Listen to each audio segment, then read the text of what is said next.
하나님 말씀은 룻기 3장 18절 한 절만 봉독하겠습니다. 이에 시어머니가 이르되 내 딸아 이 사건이 어떻게 될지 알기까지 앉아 있어라. 그 사람이 오늘 이 일을 성취하기 전에는 쉬지 아니하리라 하니라. 아멘.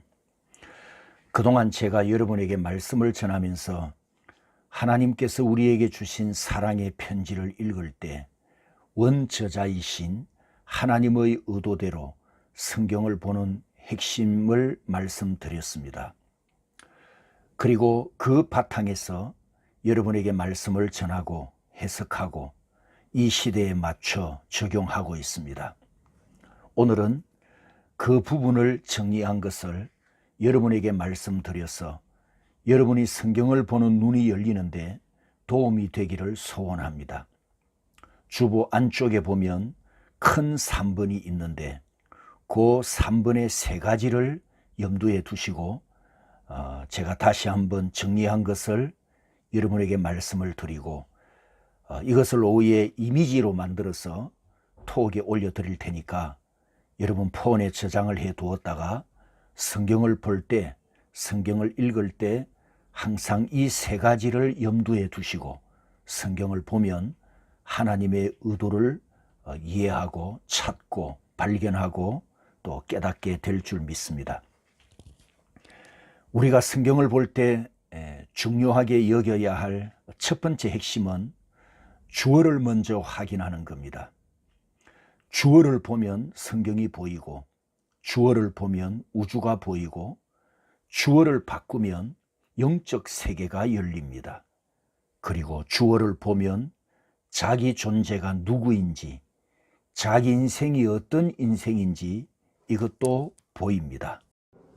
혹시 여러분 중에 나는 어디서 왔는가, 나는 어디로 가고 있는가 이거 모르는 분 안 계시죠? 우리는 이것을 모르는 존재가 아니잖아요. 나는 어디서 왔지? 나는 어디로 가고 있지? 만일 아직도 이것을 모르고 있다면 성경에서 주어를 못 찾았기 때문이고, 만약에 자기 존재를 아직도 모르고 있다면 하나님을 만나지 못했다는 증거입니다. 구약 성경에서 주어는 출애굽기 3장에 보면 시내산에서 하나님께서 모세를 부르는 장면이 나오는데, 모세야 너 바로에게 가서 내 백성을 인도하여 내어라. 하나님께서 소명하실 때 이 모세가 하나님께 물었습니다. 내 동족들에게 가서 나를 보낸 당신이 누구냐고 물으면 내가 무엇이라고 소개할까요? 당신의 이름이 무엇입니까? 당신은 어떤 존재입니까? 내가 뭐라고 소개해야 합니까? 라고 모세가 묻습니다. 그때 하나님께서 모세에게 하신 대답이 따라서 합니다. 나는 스스로 있는 자니라. 이렇게 하나님 자신을 소개합니다. 이름이 뭐냐고 물었는데 하나님 대답이 나는 스스로 있는 자다. 나는 나다. 나는 존재하기 때문에 나니라. 이렇게 말씀하셨습니다. 여기서 나는 존재한다. 고로 나는 나다. 이렇게 선언하신 그분, 그 여호와 하나님이 주어입니다. 신약 성경에서 주어는 마태복음 4장 17절에 보면 가라사대 이르시되 이렇게 선포하신 예수님께서 우리가 잘 아는 요한복음에 7번 선언하신 나는 무엇이다. 에고 에이미를 7번 선언하셨죠. 여러분, 구약의 히브리어 에흐예 아세로 에흐예, 아까 하나님께서 모세야 나는 나다. 나는 스스로 있는 자니라. 이렇게 하나님께서 말씀하신 히브리어가 신약의 헬라어 예수님께서 나는 무엇이다. 에고 에이미 이렇게 번역이 되었습니다. 이게 아주 중요한 말씀인데 구약의 에흐예 아세르 에흐예로 자기 존재를 선언하신 그분이 신약의 사람의 몸을 입고 오셔서 에고 에이미, 나는 이다, 나는 무엇이다, 이렇게 예수님께서 자기 존재를 선언하셨습니다. 시내산에 모세에게 나타나셨던 만군의 여호와께서 신약에는 사람의 몸을 입고 예수 그리스도로 오셔서 저와 여러분들을 구원해 주셨습니다. 할렐루야. 성도 여러분, 이분이 바로 주어, 이분이 우주의 주인이십니다. 이분이 내 인생의 주어이고 이분이 내 인생의 주인이십니다. 이분이 보여야 자기 존재가 누구인지 보입니다. 여러분, 오늘 아침에 예배 드리러 오기 위해서 새 옷이나 깨끗한 옷을 입으셨죠. 그 옷을 입고 제일 먼저 어디로 갔습니까? 옷을 입고 나서 어디로 갔죠? 거울 앞에 갔잖아요. 거울 앞에 가니까 누가 보입니까? 지가 보이지요. 예. 거울 앞에 서면 다 지가 보입니다. 지 모습이 보입니다. 하나님 앞에 서면 내 존재가 보입니다. 하나님 앞에 서면 나는 누구인가? 하나님 앞에 서면 나는 어떤 존재인가? 하나님 앞에서 내 존재를 증명할 수 있습니다. 만약에 아직도 하나님을 만나지 못한 사람은 자기 존재가 무엇인지 모르는 사람입니다. 그래서 성경을 읽을 때 가장 중요한 것은, 첫 번째로 찾아야 하는 것은 무엇이라고요? 주어. 역사에서도 주어가 항상 먼저이고 내 인생에서도 주어가 항상 먼저입니다. 내 인생의 주인이 누구냐?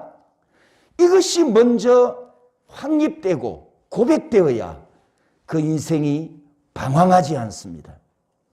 두 번째, 성경책을 우리 손에 펼쳤을 때 중요한 것은, 따라서 해볼까요? 반복 묵상, 반복 읽기. 하나님께서 우리 인간의 뇌 구조를 이렇게 만드셨답니다. 한 번만 듣고는 기억을 못하도록 만드셨대요. 그래서 반복해야 암기할 수 있도록 처음부터 우리 뇌를 그렇게 창조하셨답니다. 시편 1편 2절에 보면 여호와의 율법을 즐거워하여, 이 사람이 어떤 사람이라고 했죠? 시편 1편 1절에는 따라서 합니다. 복 있는 사람은 뭐 한다고요? 율법을 즐거워하며. 두 번째는 주야로 묵상한다. 여기 묵상, 하가, 묵상은 중얼중얼. 복 있는 사람은 오직 여호와의 율법을 즐거워하여 그의 율법을 주야로 묵상하는도다. 이렇게 중얼거림 혹은 으르렁거림, 얼조림, 이런 뜻인데, 성경을, 하나님의 말씀을 소리내어 읽는다, 이런 뜻입니다. 유대인들이 성경을 읽을 때나 기도할 때 이렇게 합니다. 앞뒤로 흔들면서. 가만히 안 있습니다. 앞뒤로 열심히 흔들면서 기도도 하고 하나님의 말씀도 읽는데, 이게 이유가 있답니다. 머리를 앞뒤로 흔들면서 소리를 내어서 말씀을 읽으면 뇌가 흔들거려서 운동이 된대요. 그러면서 암기하는 효과가 극대화된다고 합니다. 그래서 이 묵상, 시편 1편 2절의 묵상, 하가를, 묵상을 반복하는 것을 따라서 합니다. 핫가다. 히브리어로 핫가다라고 하는데, 이 히브리어 단어가 우리 한국말 발음하고 비슷한 것이 참 많습니다. 그래서 이 핫가다, 말하자면 이스라엘 백성들은, 유대인들은 자녀들을 교육할 때 핫가다 교육을 한다, 이렇게 표현을 합니다. 그것은 반복해서 교육을 한다, 그런 뜻인데, 이 핫가다와 우리 한국말하고 비슷한 게 뭐냐? 헷가닥이거든요. 헷가닥. 공부를 시키려면 언제까지? 그렇죠. 헷가닥 할 때까지. 그래서 이 핫가다와 헷가닥이 같은 비슷한 발음이에요. 아무튼 이 핫가다라는 뜻이 하나님의 말씀을 계속 반복 묵상하고 반복해서 얼조리면 어떤 효과가 있느냐? 여기 상처난 나무를 한번 보십시오. 나무가 자라는데 어릴 때 상처가 나면, 큰 상처가 나면 다 크게 자랐어도 상처가 있다 없다? 남아있잖아요. 이거와 같이 우리가 하나님의 말씀을 반복해서 읽으면, 묵상하면, 얼조리면, 소리를 내면 우리 뇌를 긁어서 흔적을 남긴대요. 그것이 뇌에 기억되는 효과라는 겁니다. 상처가 나무에 기록되어 있잖아요. 기록. 흔적으로 기록되어 있는 것처럼, 커도 그대로 남아있는 것처럼 하나님의 말씀을 계속해서 묵상하고 반복해서 소리내어 읽으면 우리 뇌를 긁어서 흔적을 남기는 의미로 하나님의 말씀이 암기가 되고 암송이 된다. 그래서 유대인들이 12살, 13살까지 모세오경을 다 암송을 시킨다는 것입니다. 그래서 하나님의 말씀을 우리가 손에 들었을 때 두 번째 중요한 것은 반복 묵상과 반복 읽기다. 이것을 여러분이 기억하십시오. 마지막 세 번째, 성경을 읽을 때 중요한 핵심은 하나님의 목적사를 바라보는 것입니다. 하나님의 목적과 하나님의 계획과 하나님의 뜻 세 가지를 하나님의 목적사라고 합니다. 하나님의 목적사는 다시 세 가지 관점으로 나타나고 이루어지는데, 첫 번째 따라서 해봅니다. 언약사. 언약사. 여러분, 성경은 구약, 옛 언약과 신약, 새 언약, 큰 책이 두 권이지 않습니까? 그리고 이 큰 책 두 권 속에는 66권 성경책이 있는데, 이 66권의 성경책 안에는 전부 뭘로 채워져 있습니까? 따라서 합니다. 하나님의 약속. 하나님의 약속. 그 약속이 성취되는, 그 약속이 이루어지는 하나님의 구속사가 기록되어 있는데, 그 중심에 바로 예수 그리스도가 계십니다. 할렐루야. 언약사입니다. 두 번째 관점은 따라서 해봅니다. 구속사. 구속사. 창세기 1장부터 11장까지 원 역사에 보면 창조와 아담의 범죄와 가인의 범죄와 노아 홍수와 바벨탑을 쌓는 인류 타락사가 기록되어 있고, 12장에서 믿음의 조상이 될 아브라함을 부르심으로 하나님의 구속 역사가 창세기부터 요한계시록까지 파노라마처럼 하나님의 구속 역사가 펼쳐집니다. 이 구속 역사를 보면 아브라함의 혈통과 아브라함의 후손들이 원수들의 공격을 많이 받습니다. 왜? 그 혈통을 끊어버리려고, 그 후손들을 하나님의 구속 역사에서 없애버리려고. 아니, 아브라함의 혈통이, 아브라함의 후손들이 왜 공격을 받을까요? 만약에 아브라함의 혈통이 끊어지면, 아브라함의 후손이 끊어지면 뭐가 기록이 안 됩니까? 따라서 합니다. 마태복음 1장 1절. 마태복음 1장 1절. 아브라함과 다윗의 자손 예수 그리스도의 세계라. 할렐루야. 요 마태복음 1장 1절을 기록 못하게 하려고 구약 역사를 보면 아브라함의 혈통과 후손들을 원수들이 계속해서 공격을 하지만 하나님께서 기적적으로 지키시고 붙드시고 보호하시는 게 구약의 하나님의 구속 역사였습니다. 그리고 결국 마태복음 1장 1절이 기록되면서 구속자 예수 그리스도, 나의 구원자 예수 그리스도를 이 땅에 보내어 주셨습니다. 이렇게 성경을 하나님의 약속과 하나님의 구속사로 보면 하나님의 약속은 변함없이 이루어지고 하나님의 구속은 흔들림 없이 성취되는 것을 우리가 보게 됩니다. 성경을 하나님의 구속사로 보면 통전, 통섭, 통합사고로 성경 66권 전책이 연결되어 있는 하나의 책으로 보여지는 것입니다. 그 다음에 마지막 세 번째 중요한 것은 따라서 합니다. 계시사. 계시사. 하나님께서 하나님의 목적과 계획과 뜻을 이루기 위해서 시대마다 필요한 선지자들을 보내시고 하나님의 말씀을 대언하게 하시고, 그리고 하나님이 계시로 주신 말씀을 문서에 기록하게 하셨습니다. 여러분, 하나님의 계시가 문서로 기록이 되고 또 보존이 되고 21세기 오늘 내 손에까지 들려진 것은 큰 복 중에 복인 줄 우리가 깨달아야 합니다. 아까 원수들이 아브라함의 혈통을 없애려고 공격을 했다고 했는데 성경책도 마찬가지입니다. 그동안 이 원수들이 성경책을 없애려고 우리 인류에게서 없애보려고 그동안 교회를 얼마나 많이 핍박하며 박해하며 공격을 했습니까? 가장 먼저 박해하는 것이 예배당 부수고 성경책 압수해서 불태우는 겁니다. 왜?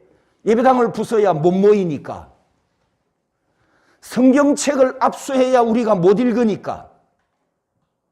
원수들이 이렇게 공격을 해왔지만 아브라함의 혈통을 하나님께서 보존하셨듯이 역시 하나님의 계시인 성경책도 인류 역사에서 보존하셔서 오늘 우리 손에까지 들려주셨다는 것. 그래서 이것이 하나님의 복이고 하나님의 큰 은혜입니다.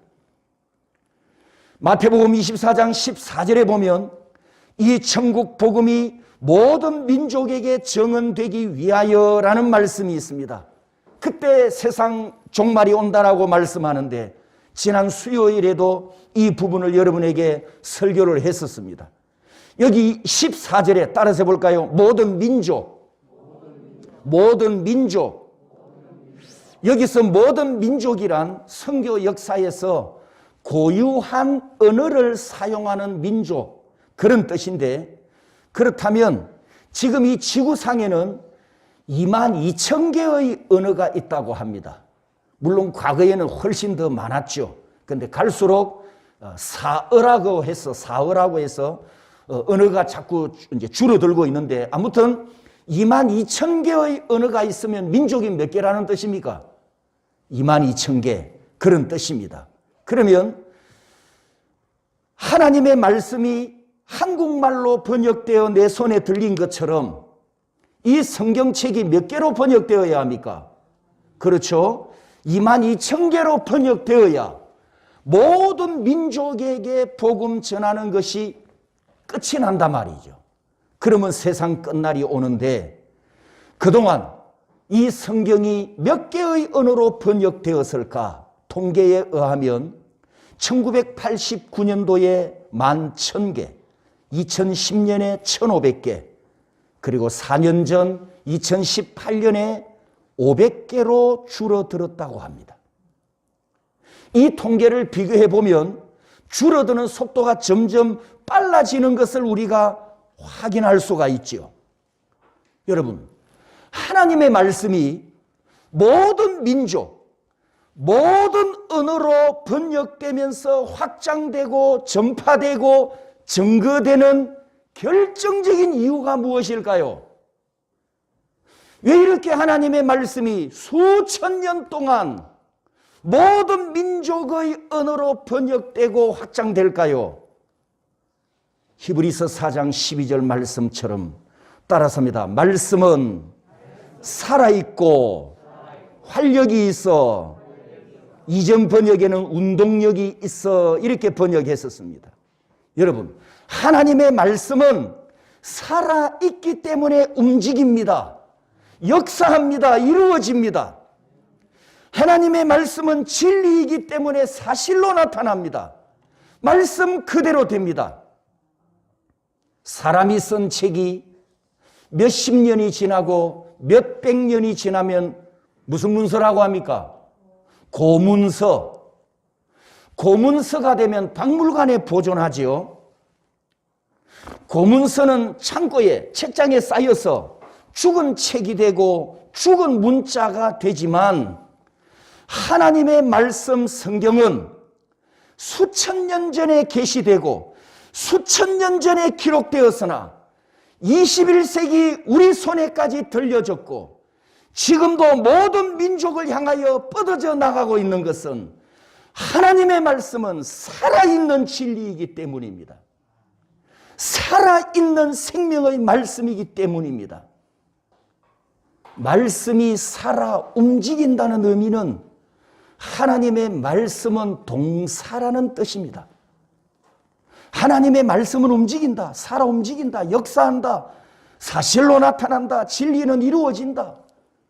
동사라는 중요한 의미를 가지고 있습니다. 하나님의 말씀은 화석화된 말씀이 아니고 벽에 걸어놓거나 우리 몸에 걸치고 다니는 액세서리 용도가 아니고 이 말씀 자체가 살아 움직이고 역사하는 동사라는 뜻입니다. 실제로 하나님께서 우리 인간을 향해 말씀하신 중요한 세 단어가 있는데 출애굽기 3장 7절에 보면 따라서 해볼까요? 보고, 듣고, 알고 이 세 단어입니다. 이 세 단어를 하나님의 인격 동사 혹은 하나님의 감정 동사라고 부르는데 그게 7절을 보십시오. 하나님이 나의 무엇을 보신다고요? 고통을, 내 백성의 고통을 분명히 보고 또 뭘 듣습니까? 부르짖음을 듣습니다. 우리가 하나님께 탄식하고 간구하면 내 아버지 하나님이 들으신대요. 그 다음 무엇을 하신다고요? 여러분이 근심하고 걱정하고 염려하는 것을 하나님은 다 알고 라고 말씀하신. 그래서 이 세 개 보고 듣고 알고 따라서 합니다. 하나님의 감정 동사, 하나님의 인격 동사 이렇게 부릅니다. 그 다음에 이어지는 8절에 보면 내가 내려가서 7절에 보고 듣고 알고 보고 듣고 아시는 하나님께서 8절에 내려오셨어요. 자기 백성들이 애굽에서 고통당하는 그 현장으로 하나님이 내려오셨습니다. 죄악 세상에서 신음하며 사망의 그늘에 앉아 탄식하는 나를 구원하기 위해서 예수님이 인간의 몸을 입고 이 세상에 이 죄악 현장에 나를 구원하기 위해서 내려오셨습니다. 이것을 우리는 예수님의 성육신이라고 합니다.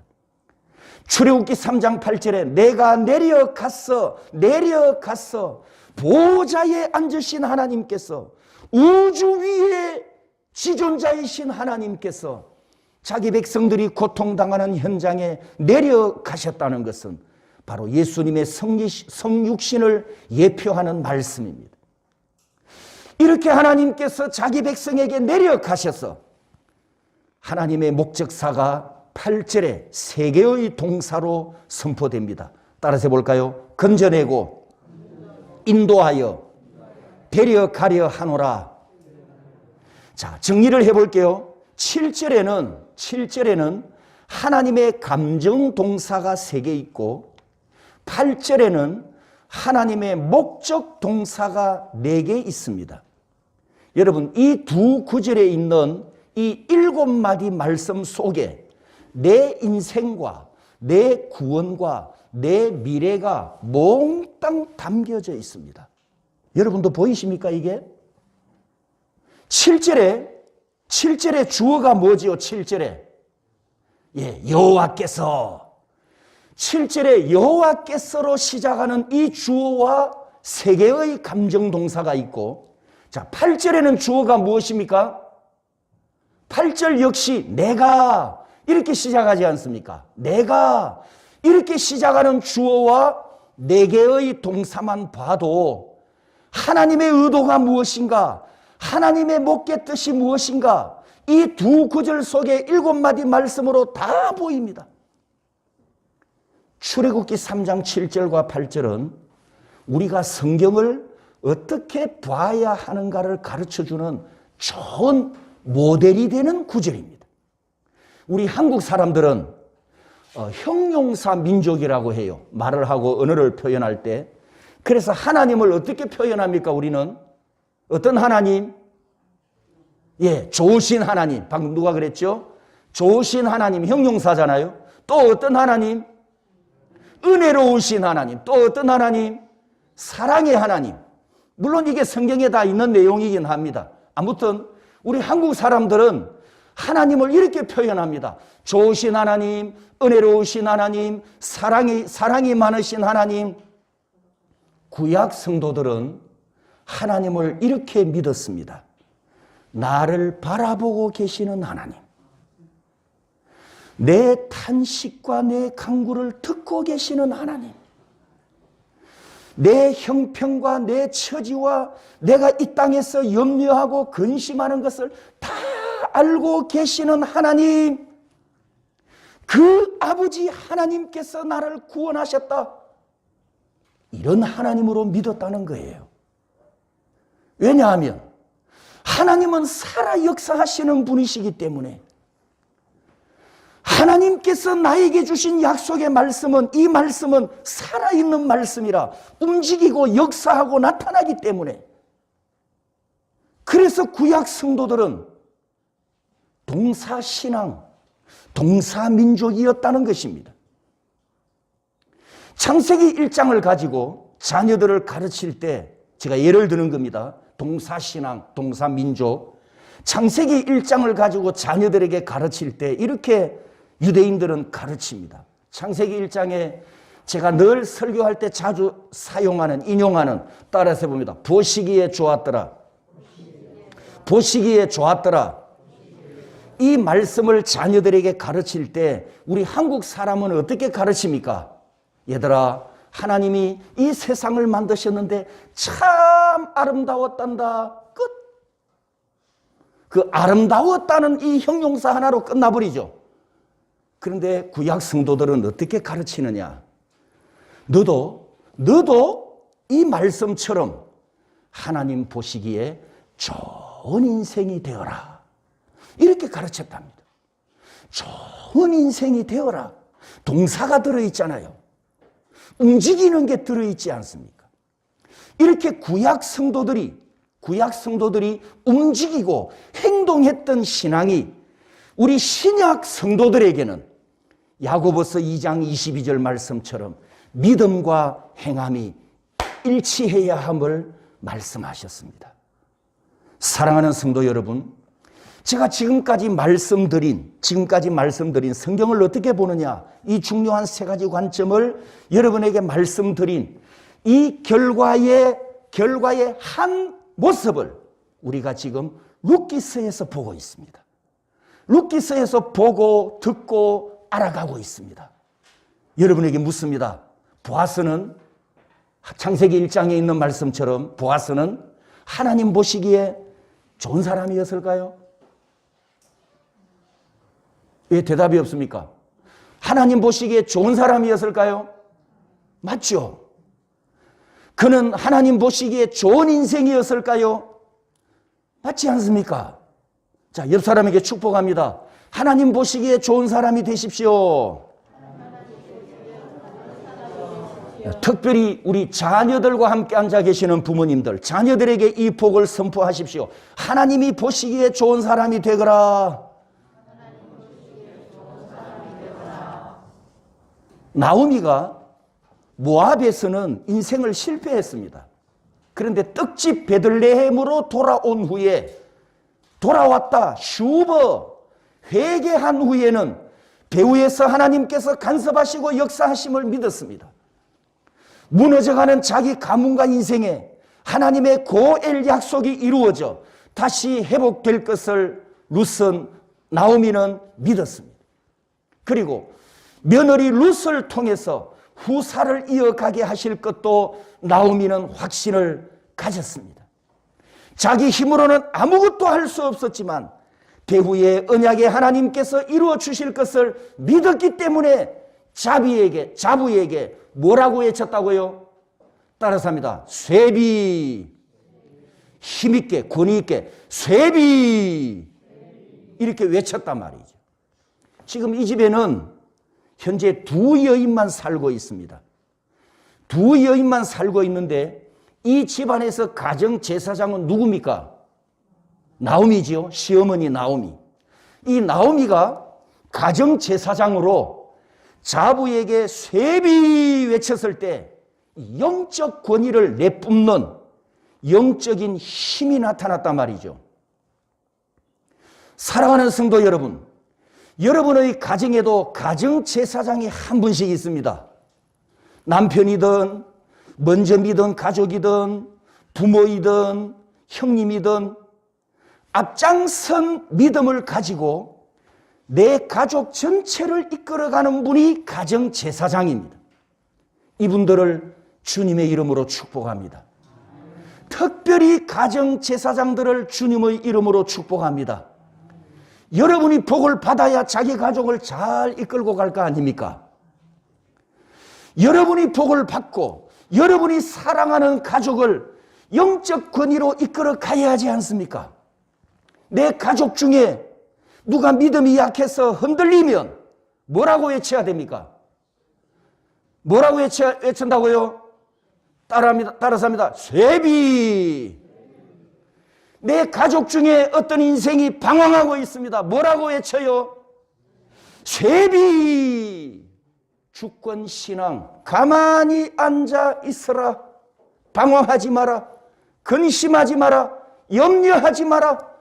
쇠비. 하나님을 의지해라. 주권신앙을 가져라. 가정제사장이 이렇게 가족들을 말씀의 길로 걸어가도록 인도해야 하지 않습니까? 저는 여러분에게 쇠비를 외쳐야 하듯이 말입니다. 그러면 이제 묻습니다. 쇠비가 무슨 뜻이죠? 예? 앉아있어라. 그건 모습이고 의미, 쇠비의 의미가 뭐죠? 내가 낳으면 안 된다는 뜻입니다. 오늘 본문에 시어머니 나오미가 낳아서도 안 되고 며느리 룻이 낳아서도 안 됩니다. 낳을 자가 낳을 때까지 나는 낳으면 안 되는 게 쇠비예요. 18절에 그랬죠.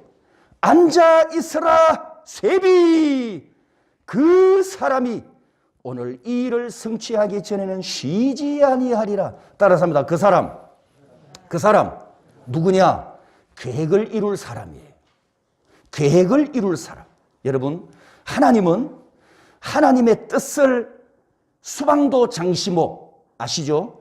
하나님의 뜻을 사람을 통해서 이루어 가기도 하시고 환경을 통해서 이루어 가기도 하시고 수방도 장시목을 도구로 사용해서 하나님의 뜻을 이루어 가시는데 우리는 그 하나님의 뜻이 이루어질 때까지 쇠비해야 될 때가 있단 말이죠. 기다려야 할 때에는 기다리는 것이 쇠비신앙, 주권신앙입니다. 기다려야 할 때는 가만히 있는 것이 하나님을 의지하는 주권신앙이란 말입니다. 하나님이 일하실 것인데 하나님이 낫을 자를 보내주실 것인데 나오미가 낳으면 안 되고 룻이 낳으면 안 되듯이 내가 낳으면 안 된다라는 뜻입니다.